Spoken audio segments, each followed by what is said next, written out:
അസ്സലാത്തു വസ്സലാമു അലൈക യാ സയ്യിദി യാ റസൂലല്ലാഹ് സ്വല്ലല്ലാഹു അലൈഹി വസല്ലം. മുഹിബ്ബീങ്ങളെ, ഇന്ന് ഞാൻ പറയുന്നത് സ്വലാത്ത് ചൊല്ലുന്നതിൻ്റെ 23 നേട്ടങ്ങളെ കുറിച്ചിട്ടാണ്, അല്ലെങ്കിൽ ഗുണങ്ങളെ പറ്റിയാണ് പറയുന്നത്. ഇൻഷാ അല്ലാഹ് വീഡിയോ ഫുള്ളായിട്ട് കേൾക്കാനായിട്ട് നോക്കുക, നമ്മുടെ ജീവിതത്തിൽ പകർത്താനായിട്ട് ശ്രമിക്കുക. സ്വലാത്ത് ചൊല്ലാത്തവരാണെങ്കിൽ ഇൻഷാ അല്ലാഹ് ഇന്ന് തന്നെ സ്വലാത്ത് ചൊല്ലാനായിട്ട് ശ്രമിക്കുക. അല്ലാഹു സുബ്ഹാനഹു വ തആല നമുക്കൊക്കെ മുത്ത് ഹബീബ് സല്ലല്ലാഹു അലൈഹി വസല്ലമ തങ്ങളുടെ പേരിൽ സ്വലാത്ത് ധാരാളമായിട്ട് ചൊല്ലുവാനുള്ള തൗഫീഖ് നൽകി അനുഗ്രഹിക്കട്ടെ. ആമീൻ യാ റബ്ബൽ ആലമീൻ. ഇൻഷാ അല്ലാഹ് സ്വലാത്ത് ചൊല്ലാൻ നേരത്ത്, അല്ലെങ്കിൽ സ്വലാത്ത് ചൊല്ലാൻ താല്പര്യമുണ്ട് പക്ഷെ ചൊല്ലാൻ എന്ത് ചെയ്താൽ മടിയാണ്, അങ്ങനെയുള്ളവരൊക്കെ ഉണ്ടെങ്കിൽ നമ്മൾ എന്നും നിസ്കരിക്കാൻ നേരത്തെ എപ്പോഴും നമ്മൾ റബ്ബിനോട് നമ്മൾ ദുആ ചെയ്യുക. റബ്ബൻ്റെ കൽബിലേക്ക് നീ മുത്തുനബി തങ്ങളുള്ള ഇഷ്ക് നീ ഏറ്റി തന്നെ എനിക്ക് ധാരാളമായിട്ട് സ്വലാത്ത് ചൊല്ലുവാനുള്ള കൽബ് എനിക്ക് നീ നൽകണേ എന്ന് ദുആ ചെയ്താൽ തീർച്ചയായും റബ്ബ് നമ്മുടെ കൽബിലേക്ക് തങ്ങളുള്ള മുഹബ്ബത്ത് ഹുബ്ബ് ഇട്ടു തരും. നമുക്ക് സ്വലാത്ത് ചൊല്ലുവാനുള്ള ആകാംക്ഷ കൊതി നമുക്കുണ്ടാകും. ഇൻഷാ അല്ലാഹ് അത് ഉറപ്പ് തന്നെ. അതുകൊണ്ട് റബ്ബിൻ്റെ മുന്നിലേക്ക് നിങ്ങൾ എന്താവശ്യമാണ് കൈനീട്ടിക്കോ അത് റബ്ബ് തരിക തന്നെ ചെയ്യും ഇൻഷാ അല്ലാഹ്. അപ്പോൾ ഏതായാലും നമുക്ക് 23 നേട്ടങ്ങൾ എന്തൊക്കെയാണെന്ന് നോക്കാം. ഒന്നാമത്തതെന്ന് പറഞ്ഞാൽ നബി സല്ലല്ലാഹു അലൈഹി വസല്ലമയുടെ മേൽ സ്വലാത്ത് ചൊല്ലുക വഴി അള്ളാഹുവിൻ്റെ കൽപ്പന അനുസരിക്കലാണ്. യാ അയ്യുഹല്ലദീന ആമനു സല്ലു അലൈഹി വസല്ലിമു തസ്ലീമ എന്ന് വിശുദ്ധ ഖുർആനിലൂടെ നമ്മളോട് സ്വലാത്ത് ചൊല്ലാൻ കൽപ്പിക്കുന്നുണ്ട് എന്നതാണ്. രണ്ടാമത്തത് അള്ളാഹുവിനോട് സ്വലാത്തിലൂടെ യോജിക്കലാണ്. അള്ളാഹുവും അവൻ്റെ മലായിക്കത്തും മുത്ത് ഹബീബ് സല്ലല്ലാഹു അലൈഹി വസല്ലമ തങ്ങളുടെ പേരിൽ സ്വലാത്ത് ചൊല്ലുന്നുണ്ട്.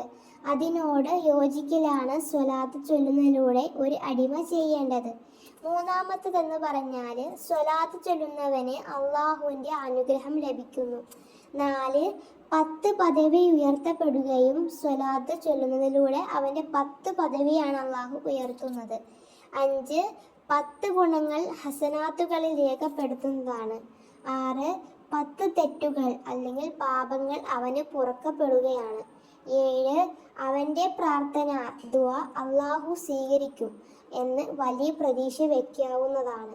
8 നബി സല്ലല്ലാഹു അലൈഹി വസല്ലമ തങ്ങളുടെ ശഫാഅത്ത് അവന് ലഭിക്കുന്നതാണ്. എന്തുവഴി? സ്വലാത്ത് ചൊല്ലുന്നത് വഴി. അതാണല്ലോ നമുക്ക് വേണ്ടത്. മുത്ത് ഹബീബ് സല്ലല്ലാഹു അലൈഹി വസല്ലമ തങ്ങളുടെ ശഫാഅത്ത് ലഭിക്കുന്ന കൂട്ടത്തിൽ നമ്മളൊക്കെ ഉൾപ്പെടുത്തി മാറാകട്ടെ. ആമീൻ യാ റബ്ബൽ ആലമീൻ. അപ്പം അതിനെന്ത് വേണം? നമ്മൾ സ്വലാത്ത് ധാരാളമായിട്ട് ചൊല്ലാൻ ചൊല്ലണം. 9 എന്ന് പറയുന്നത് പാപങ്ങൾ പുറക്കപ്പെടുകയും ന്യൂനതകൾ മറച്ചു വയ്ക്കുകയും ചെയ്യുന്നു. ആര്? റബ്ബ് സുബ്ഹാനഹു വ തആല. എന്ത് വഴി? സ്വലാത്ത് ചെല്ലുന്ന വഴി. 10 അവൻ്റെ ദുഃഖങ്ങൾ അകറ്റപ്പെടുന്നു. 11 അവൻ നബി സല്ലല്ലാഹു അലൈഹി വസല്ലമ തങ്ങളുമായി അടയ്ക്കുന്നു. തീർച്ചയായിട്ടും നമ്മൾ സ്വലാത്ത് ചൊല്ലുന്ന വഴി തങ്ങളുമായിട്ട് സ്നേഹം കൂടുകയാണ് ചെയ്യുന്നത്. തങ്ങളുമായി നമ്മൾ ചേരുകയാണ്, അടക്കുകയാണ് ചെയ്യുന്നത്. അത് ഉറപ്പ് തന്നെയാണ്. എല്ലാ കാര്യങ്ങളും മഹാന്മാർ രേഖപ്പെടുത്തി വച്ച കാര്യങ്ങൾ തന്നെയാണ്. സ്വലാത്ത് ചൊല്ലിക്കഴിഞ്ഞാൽ നമുക്ക് സമാധാനം ഉണ്ടാവും. നമുക്ക് വേണ്ട ഒരു കാര്യമാണ് സമാധാനം എന്ന് പറയുന്നത്. അപ്പോൾ ആ സമാധാനം നമുക്ക് കിട്ടണമെന്ന് ആഗ്രഹമുണ്ടെങ്കിൽ സ്വലാത്ത് ചൊല്ലിയാൽ മതി. നല്ല സമാധാനം നമുക്ക് നമ്മുടെ കൽവിൽ കിട്ടും, ഹൃദയത്തിന് കിട്ടും. അതുപോലെ തന്നെ സന്തോഷം ഉണ്ടാവും, ഒക്കെ ചെയ്യും സ്വലാത്ത് കാരണമായിട്ടിട്ട്. അതുകൊണ്ട് സ്വലാത്ത് മുറുകെ പിടിച്ചോളി. എല്ലാം കൊണ്ടും ഹൈറാണ്. നമുക്ക് ദോഷമായിട്ടൊന്നും സ്വലാത്ത് കൊണ്ട് നമുക്കില്ല. ദുനിയാവിലും ആഖിറത്തിലും മാത്രവുമല്ല, നമ്മുടെ ആഗ്രഹങ്ങൾ വരെയും സാധിക്കാൻ ഉപകരിക്കുന്ന ഒന്ന് സ്വലാത്ത് തന്നെയാണ്. ഒരു ആയുധമാണ്, ഒരു മരുന്നാണ് സ്വലാത്ത് എന്ന് പറയുന്നത്. ഉറക്കെ പിടിച്ച് സ്വലാത്ത് ചൊല്ലുന്നവർക്ക് എന്തായാലും അവരുടെ ജീവിതത്തിൽ മാറ്റങ്ങൾ ഉണ്ടാകും. അത് ഉറപ്പ് തന്നെയാണ്. ഇൻഷാ അല്ലാഹ് എന്തായാലും നമുക്ക് 12ാമത്തെ ഗുണം എന്തെന്ന് നോക്കാം. സ്വലാത്ത് ധർമ്മത്തിൻ്റെയും ദാനത്തിൻ്റെയും സ്ഥാനത്ത് നിൽക്കുന്നു. 13 അവൻ ആവശ്യം പൂർത്തീകരണത്തിന് സ്വലാത്ത് കാരണമാകുന്നു. തീർച്ചയായിട്ടും നമ്മൾ എന്താ ആഗ്രഹിക്കുന്നുവോ മനസ്സിൽ ആഗ്രഹിച്ചാൽ മതി, അത് സാധിച്ചു കിട്ടുന്നതാണ് സ്വലാത്തിൻ്റെ ഒരു മഹത്വം എന്ന് പറഞ്ഞാൽ. നമ്മൾ മനസ്സിലൊന്നും ആഗ്രഹിച്ചാൽ അത് നടന്നു കിട്ടുന്നു. അത് വലിയൊരു ഇതാണ്. അതേപോലെ തന്നെ 14 അള്ളാഹുവിൻ്റെയും മലക്കുകളുടെയും അനുഗ്രഹം അവന് ലഭിക്കുന്നു. 15 അവൻ്റെ ആത്മാവ് സംസ്കരിക്കപ്പെടുന്നു അല്ലെങ്കിൽ ഹൃദയം ശുദ്ധിയാകുന്നു എന്നതാണ്. 16 അവൻ മരണപ്പെടുന്നതിൻ്റെ മുമ്പ് തന്നെ സ്വർഗം കൊണ്ട് സന്തോഷവാർത്ത അറിയിക്കപ്പെടാൻ കാരണമാകുന്നു.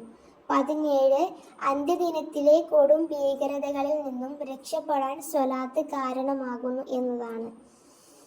18 സ്വലാത്ത് മറന്ന കാര്യങ്ങൾ ഓർക്കാൻ സ്വലാത്ത് കാരണമാകുന്നു എന്നതാണ്. 19 ദാരിദ്ര്യമില്ലാതെ ആകാൻ സ്വലാത്ത് ചെല്ലാവുന്നതാണ്. 20 സിറാത്ത് പാലം എളുപ്പത്തിൽ കടക്കാൻ സ്വലാത്ത് കാരണമാണ്. 21 പരുഷ സ്വഭാവം ഇല്ലായ്മ ചെയ്യാൻ സ്വലാത്ത് ചൊല്ലുക. 22 അള്ളാഹുവിൻ്റെ കാരുണ്യം ലഭിക്കാൻ സ്വലാത്ത് ചൊല്ലുക. 23 നബി സല്ലല്ലാഹു അലൈഹി വസല്ലമയുടെ സ്നേഹം ലഭിക്കാൻ ശുപാർശയിൽ ഉൾപ്പെടാൻ സ്വലാത്ത് ചൊല്ലുക. ഇങ്ങനെ 23 കാര്യങ്ങളാണ്, മഹത്വങ്ങളാണ് സ്വലാത്ത് ചൊല്ലുന്ന വഴി നമുക്ക് ലഭിക്കുന്നത്. ഇത്രമൊന്നുമല്ല, ഒരുപാട് മഹത്വങ്ങളുണ്ട് സ്വലാത്ത് വഴി. ഇതിൽപ്പെട്ട കുറച്ച് കാര്യങ്ങളാണ്. ഇതിപ്പോൾ പറഞ്ഞതൊന്നും ഒന്നുമല്ല. ഇൻഷാ അല്ലാഹ് വഴിയേ ഞാൻ മഹത്വങ്ങൾ പറയുന്നുണ്ട്. നമ്മളതെല്ലാം കേൾക്കുക, ജീവിതത്തിൽ പകർത്തുക. ധാരാളമായിട്ട് സ്വലാത്തുകൾ ചൊല്ലാനായിട്ട് ശ്രമിക്കുക. കാരണം സ്വലാത്ത് എന്ന് പറയുന്നത് നമുക്ക് ദുനിയാവിലും ആഖിറത്തിലും മാത്രവുമല്ല, നമുക്ക് നമ്മുടെ ആഗ്രഹങ്ങൾ വരെ ഞാൻ പറഞ്ഞല്ലോ. കാരണം ഞാനിങ്ങനെ പറയാൻ കാരണം സ്വലാത്ത് ചൊല്ലിയിട്ട് എൻ്റെ അനുഭവം ഉള്ളത് കൊണ്ടാണ് ഞാനിങ്ങനെ ഇത്രയും ഇതായിട്ട് പറയണത്. അപ്പം സ്വലാത്ത് എന്ന് പറഞ്ഞാൽ നമുക്ക് ദുനിയാവിലും ആഖിറത്തിലും നമ്മുടെ ആഗ്രഹങ്ങൾ സാധിച്ചു കിട്ടുന്ന ഒരു ആയുധമാണ്, ഒരു മരുന്നാണ് സ്വലാത്ത് എന്ന് പറയുന്നത്. സ്വലാത്ത് കൊണ്ട് നമുക്ക് നേട്ടങ്ങളെ മാത്രമേ ഉള്ളൂ, അല്ലേ? മോശമായിട്ട് വലുതുണ്ട് സ്വലാത്ത് കൊണ്ട്? ഒരിക്കലും ഇല്ല.